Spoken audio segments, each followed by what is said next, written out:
Howdy, folks. Who we got? The gang on Facebook here. I think we're on YouTube here, and I think we're on Instagram here. So apologies if I'm not looking directly at you. I have been speaking about. I've been speaking to people who are in the hair and beauty industry. So that's where I spend most of my time, having been there with you for the last, over a decade. And in particular, at the moment, I've been speaking to people who are in a position where they are booked out, super busy. I was going to say in a lucky position, but we're going to talk about that in just a second. So for those of you who are outwardly, I'm going to say outwardly successful, quote unquote, because we're going to talk about the definition of success, okay? So for those of you who are outwardly successful, and what I mean by that is fully booked, waiting lists, maybe you've closed your books, your demand is basically far outstripping your supply. It might be because you work by yourself, you might be a freelancer, you might be a salon owner, but demand is just through the freaking roof and supply just isn't there. There just isn't enough of you or of your team. There are only so many hours in a day. You know, we trade time for money behind the chair, and you are just like capped out, like absolutely maxed out. One of the most challenging and conflicting parts of getting to this stage, I'm sure you can let me know if this is you in the comments, is that often it doesn't actually feel like success at all. So maybe you of the past was like, I'm going to feel amazing. I'll feel so much better when I'm fully booked. I'll feel really safe when I'm at capacity. I'll feel great when I can close my books. I'll feel wonderful and really confident when I have a big, long waiting list. And maybe it's other things like social media metrics, followers, likes, engagement, that kind of thing. But how do you feel like now that you've achieved that, if that is you? Kimmy on Instagram saying, I worry I'm losing so many clients because of it. Exactly this. I'm hearing this a lot in conversations at the moment.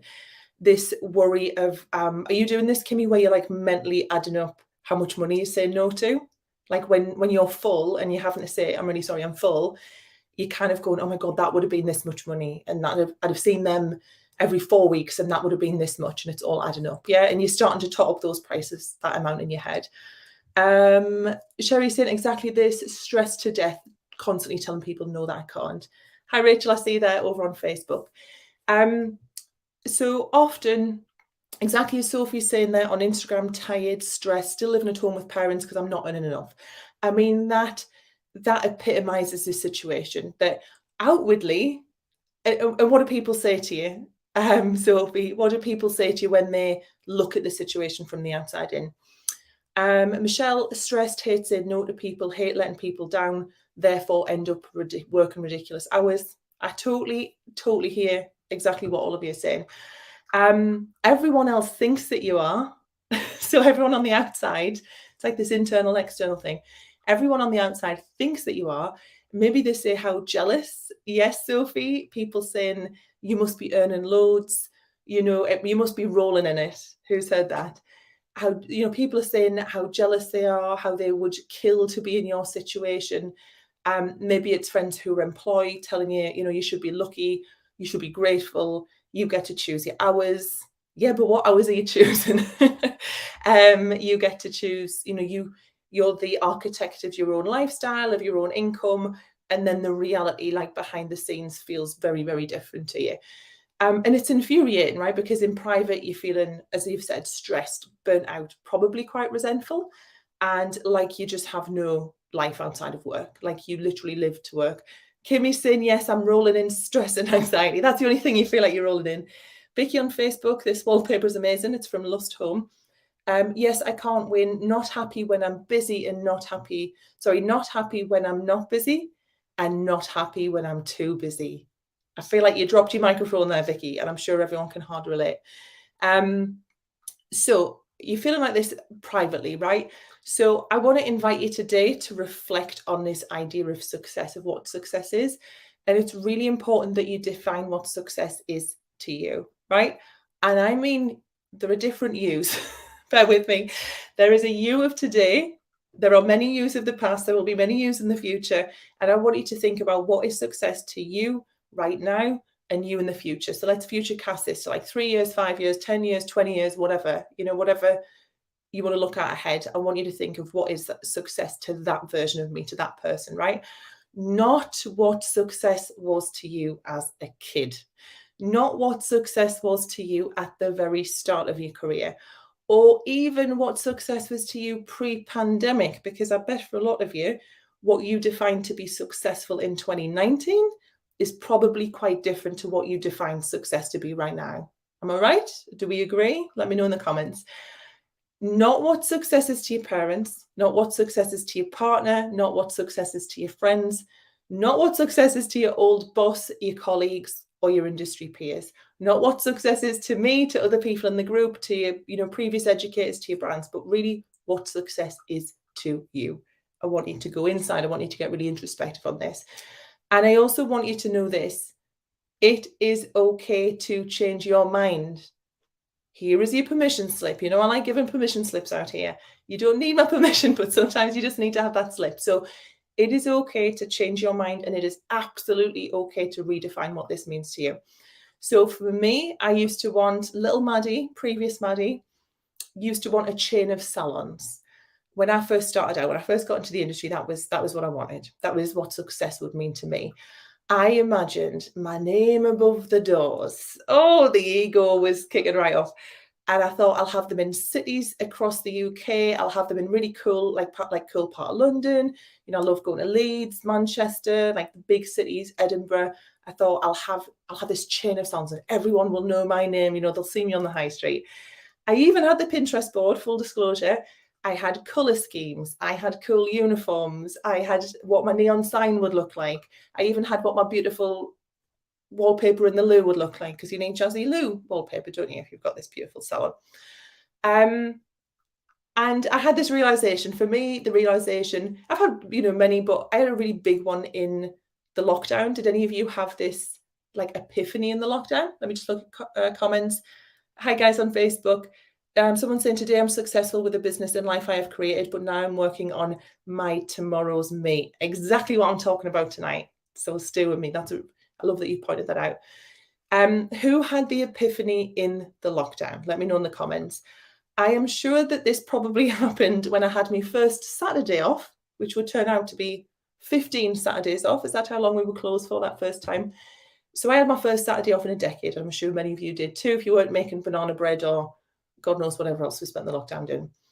And I finally had some space. I had some physical space, I had some emotional space, and I had some mental space from the business, which was at that point, this really big whirlwind. I had more time than I had ever had to reflect, to define what success was to me, and to make decisions based on my definition, not someone else's, because I wasn't around other people. So I wasn't getting that.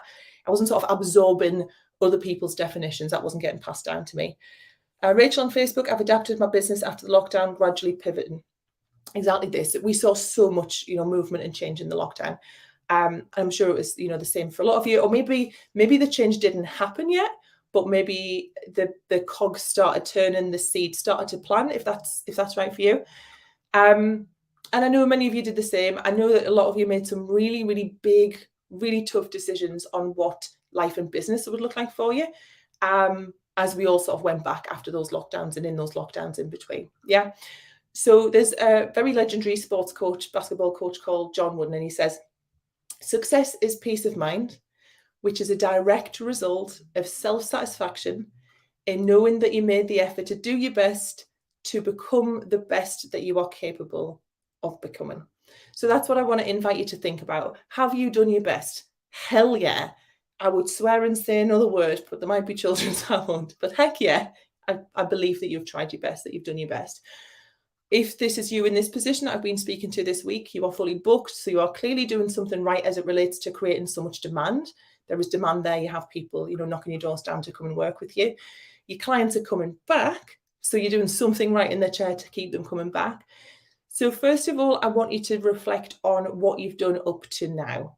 The sacrifices that you've made, the blood, the sweat, the literal, very literal tears that you've put into building the business that you have right at this very moment, the passion and the love that you've poured in.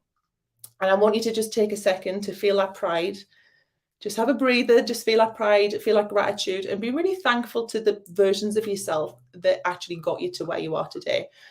And I want you to also ask yourself this: if nothing changes from how things are right now, does that feel okay?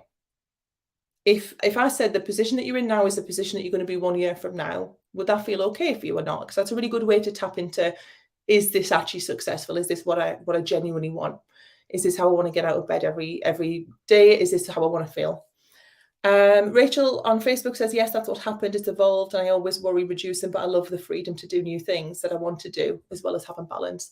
And I know that for you, Rachel, you've pivoted into, you're still obviously behind the chair, but you've pivoted into education. That's one of the things that, you know, a lot of people have done or aspire to do, but you just, for a lot of people, it's time. It's a really big challenge.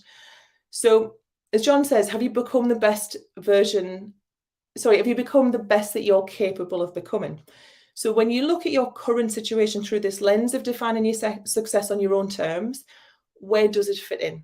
Is it in alignment? Does that feel really good where you are now? Does that feel like, okay, this does feel like success? When you really dig into it and think, what is success to me, not anyone else? Or is there this disconnect? Is there this incongruence? Is there this gap where it feels a bit like this? Like what I have and what I want feel like are starting to feel like two different things. When you think about what you are capable of becoming, does that mean working more?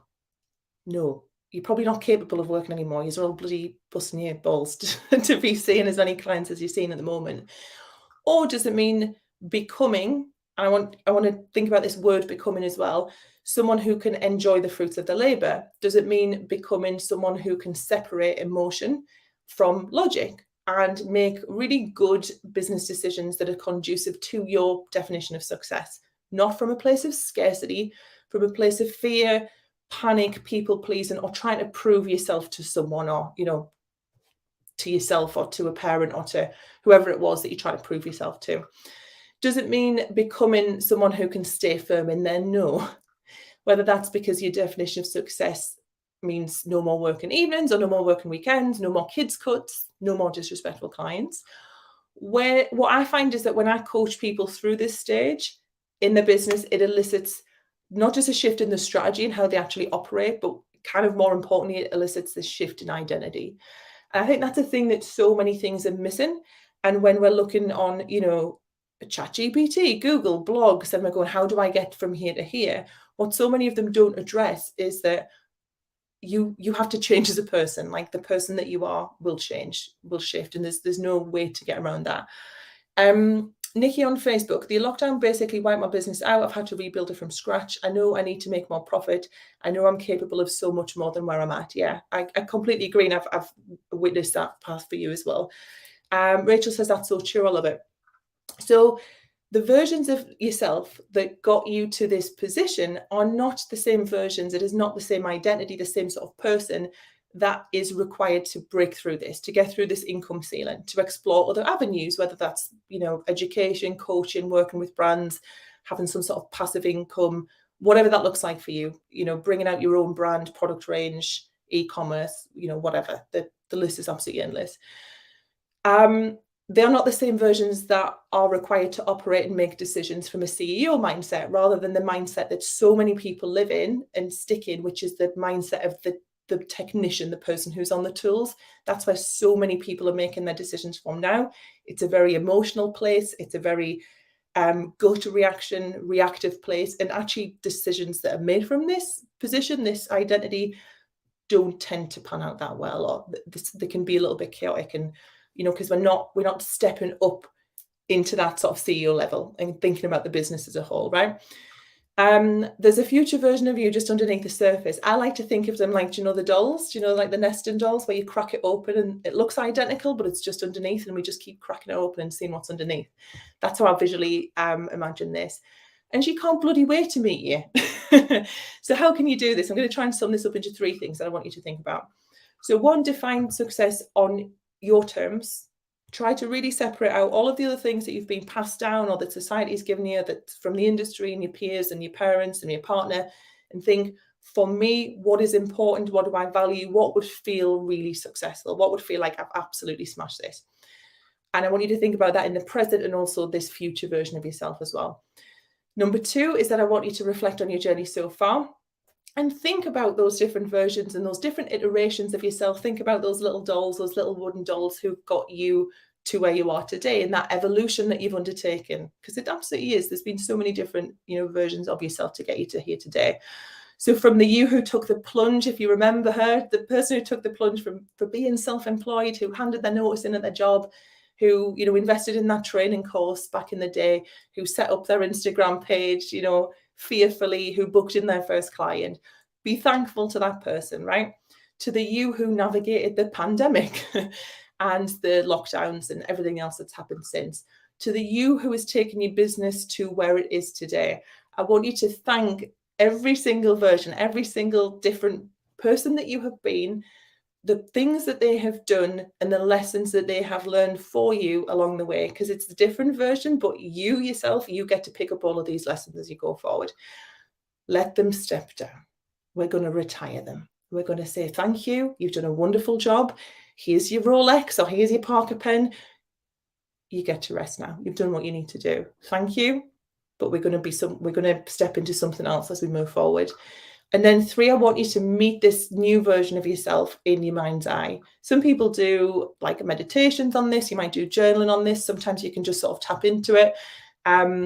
Almost like this kind of, maybe it's you, maybe it's like a big sister kind of version of you, or maybe it's this like inner mentor, whatever you want to call it. Just start kind of tapping into this person. Who do you need to be? Like, who do you need to embody? Who do you need to show up as to achieve this new level of success that you want to get, this success on your terms? Now, while the strategy side of business growth and personal growth is very important, the strategies like the logic, the steps, you know, the worksheets, you know, step by step, all of this strategy that you're implementing, it is very, very hard to make that stick, to make that sustainable and work in the long term when you're holding on to these past versions, because past version comes from a very different place and they've got different like agendas. You know, there'll be a version of you that got you through the lockdown that probably shows up quite a lot now, who's very panicky and doesn't want to, you know, turn down a client and doesn't want to close their books or doesn't want to, you know, drop a Saturday because they're so fearful about what happened in the, you know, with the lockdowns. That is that version that's kind of popping up and, you know, not being super helpful now. So we want to thank that version and we want to just retire them back to there and say, here's a brew. Thanks so much. We're moving on to the next one, right? And that's why inside of Breakthrough, this is what we do. We do kind of 2 bits. We start at the front end with the strategy, which is the doing. So that's the steps, the strategies, the implementation. And then in the back end, it's a 6-month program. We work on the being. So that's the identity shifts, the integration, the practice, feeling supported by other people, supported by me and my program coach, to actually keep doing the things with other people who are doing those things at the same time. And that is when we really work on the being. That's when we work on the release of the old. We welcome in this new version. So if this resonates, hi Terry, if this resonates, if you are fully booked and you'd like to work together, you want to sustainably drop a day behind the chair without sacrificing any profit, whether that's because you want to explore other avenues for you, you've got aspirations perhaps of doing coaching, mentoring, education, working with brands, bringing out a product line, traveling, having a nice time, doing now on a Friday, go into a spa, like I don't care what it is. If you want to do that and you want to drop this day behind a chair sustainably, i.e. this sticks for the long term, and you want help to navigate that and navigate not only the strategy, but the identity shifts required to get to that stage, send me a DM with the word busy. For those of you on Facebook, can you please send it to the Facebook page rather than my profile? And I will share with you exactly details on how we can do that, how we can work together, and then we can pick up and have a chat if it's a good fit. For those of you who already have, I'd see you. I know I've got some forms, some application forms filled in. I do see you. I know that you're there, and I'm going to pick those up ASAP. Most likely going to be tomorrow, possibly tonight, but I think tomorrow when I'm on the train to Creative Head. Very exciting. So thank you so much for spending this time with me. If you're watching replay, just type replay into the comments. Let me know if this resonates. If you want to chat over DMs or ask any questions, do please feel free to do so. And I will catch you on the next one. See you later, bosses. Bye.